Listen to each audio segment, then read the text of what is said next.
Et voici Marguerite Caton. Bonjour Marguerite. Bonjour Guillaume et bonjour à tous. Ce matin, vous allez nous parler d'un sujet que les parents connaissent très bien de manière pratique, le numérique et les enfants. Car c'est hier que la commission écran a rendu au président Emmanuel Macron son rapport sur l'hyperconnexion des enfants, dans un contexte où 40% des parents d'enfants de moins de 6 ans se disent dépassés par l'usage des outils numériques en famille. La commission propose un certain nombre de recommandations pratiques. Bonjour Servane Mouton. Bonjour. Vous êtes neurologue et neurophysiologiste, coprésidente de la commission écran. Vous préconisez l'interdiction totale des écrans pour les enfants de moins de 3 ans. Est-ce que vous avez réussi à établir des effets directs de l'exposition sur le neurodéveloppement ?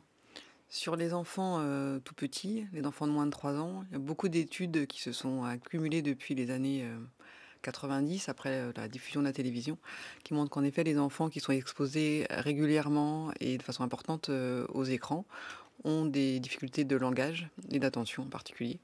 Alors, certaines études peuvent être mises en cause sur leur méthodologie, etc., mais elles sont quand même concordantes. Et la répétition des études qui montrent la même chose permet d'émettre raisonnablement cette recommandation de ne pas exposer les enfants de moins de 3 ans aux écrans.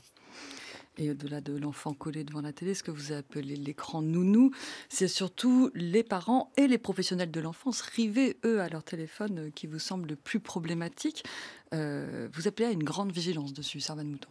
Oui, on a eu peut-être tendance à... En tout cas, on a oublié cet effet-là parce que je pense qu'on s'est laissé dépasser par l'invasion des outils mobiles, en particulier les smartphones. Et concentré sur les risques et les problèmes liés à l'exposition directe des enfants aux écrans, on en a oublié qu'ils pouvaient aussi être perturbés dans leur développement par l'usage qu'en font leurs parents ou les adultes référents en leur présence. Ça a pris le terme de technoférence. Donc ce sont les interférences qui sont provoquées par l'usage, par les parents en présence de l'enfant, d'un écran, qui vont finalement perturber la communication, les échanges visuels, la relation. Et ce qui peut avoir, alors c'est une littérature scientifique qui est émergente, mais qui pourrait avoir des répercussions sur le développement socio-relationnel et langagier, notamment de l'enfant, la régulation des émotions, etc. C'est pourquoi d'ailleurs votre rapport appelle plus généralement à redonner du temps humain aux enfants et aux adolescents. Et de manière générale, donc vous le dites, avant 6 ans, les enfants n'ont absolument pas besoin d'écran. En grandissant, ce sont les dessins animés, puis les jeux vidéo et les réseaux sociaux qui vont progressivement les happer. Vous parlez d'une hyperconnexion subie. L'expression est intrigante, Servane Mouton. Ce qu'on voulait exprimer dans ce préambule, que j'aime beaucoup, que je n'ai pas écrit, mais que j'aime beaucoup, c'est que, d'une certaine façon, l'écran en lui-même pose des problèmes on peut y revenir, mais par ses caractéristiques physiques, par rapport à la vision notamment, par rapport au fait que ce soit une activité sédentaire, l'effet sur le sommeil, etc. Mais l'industrie qui s'est déployée s'est construite sur le modèle, ces dernières années, de l'économie de l'attention.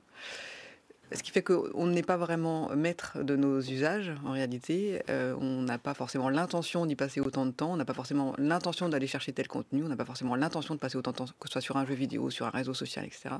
Mais notre attention manipulée nous conduit à faire ces actions-là et donc à rester connectés.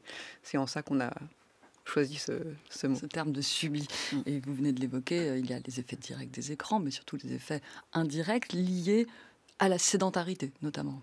Oui, sur les enjeux de santé publique à moyen et long terme, il y en a 3 qui sont vraiment consensuels. C'est le premier que vous évoquez, la sédentarité. Les activités sur écran sont essentiellement des activités sédentaires.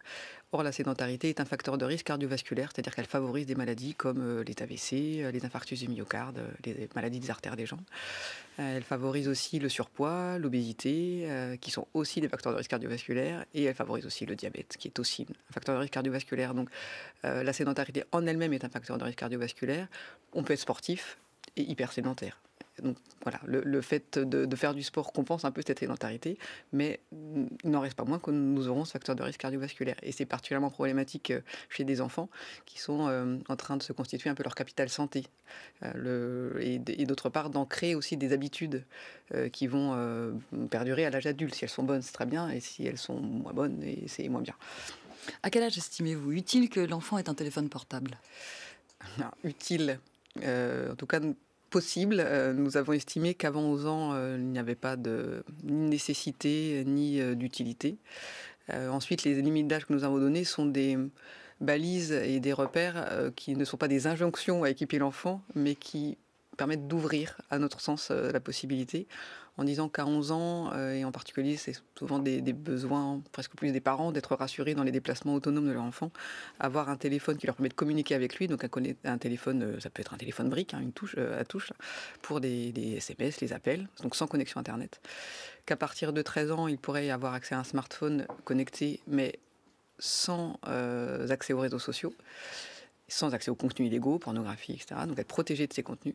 Et à partir de l'âge de 15 ans, des smartphones avec accès aux réseaux sociaux qui seraient éthiques et toujours pas aux contenus illégaux, interdits aux moins de 18 ans. Et pourtant, 45% des Français de 11-12 ans sont inscrits déjà sur TikTok.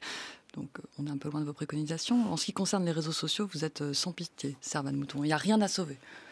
Il n'y a pas rien à sauver. C'est le principe en lui-même du réseau social qui permet de communiquer et de partager des informations. Voilà, c'est un principe tout à fait respectable, intéressant. Et voilà. Mais encore une fois, le modèle économique sur lequel ont été bâtis ces grands réseaux sociaux, enfin grands, j'en parle par leur taille d'audience et d'usagers, qui font qu'ils sont justement très plébiscités, est toxique en réalité, puisqu'ils sont basés sur cette captation de l'attention qui permet de capter le maximum de données et qui sont source de rentabilité. Donc finalement, c'est notre temps, notre attention, notre temps et nos vies qui sont devenus des matières premières transformées en argent par ces industriels. Et vous pointez des risques associés à ces réseaux sociaux chez les adolescents, les adolescentes aussi tout particulièrement, mais pas exclusivement, associés à la dépression notamment. Il y a des alertes au cours des dernières années sur la santé mentale des plus jeunes, adolescents et jeunes adultes, avec en effet des tendances dépressives et d'anxiété qui ont augmenté. Certainement, les réseaux sociaux ne sont pas la seule cause, c'est évident, ce sont des difficultés qui sont trop multifactorielles et complexes, mais beaucoup d'éléments vont en faveur en tout cas de leur implication dans cette tendance, et quand bien même ils seraient impliqués un tout petit peu, puisque c'est un facteur qui est modifiable, et parce qu'il repose sur l'industrie, alors il faut agir dessus.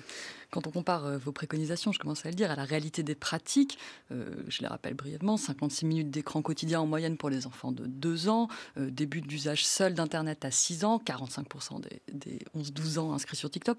On comprend que les parents vont avoir du mal, ils vont devoir déjà apprendre à se réguler eux-mêmes, puis engager la bataille avec leur progéniture.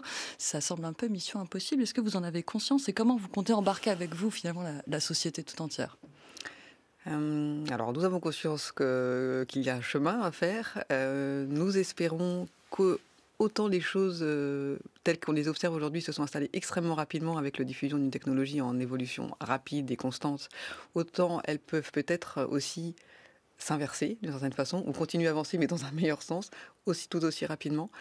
Il y a un livre de Shoshana Zuboff qui s'appelle L'âge du capitalisme de surveillance, c'est une sociologue américaine qui appelle alors, je ne sais plus exactement quel est son terme, mais elle parle de sursaut, de retrouver ses capacités d'indignation pour refuser en fait ce fait de subir finalement les désirs d'une industrie. Donc si chacun, alors lit le rapport, il est un peu long peut-être, la synthèse déjà, et puis peut-être la façon dont on pourra le décliner et se réapproprier le sujet, qui est en fait un sujet de société. Ça n'est pas juste le médecin ou l'enseignant ou nous qui en discutons, les gens qui se sont particulièrement intéressés au numérique. En fait, c'est une affaire sociétale. Donc chacun prennent les choses à bras-le-corps. En effet, vous dites que cette question est aussi celle de l'invisibilisation croissante des enfants et des adolescents dans notre société. Merci beaucoup, Servane Mouton, neurologue et neurophysiologiste. Vous êtes la coprésidente de la commission écran. Merci.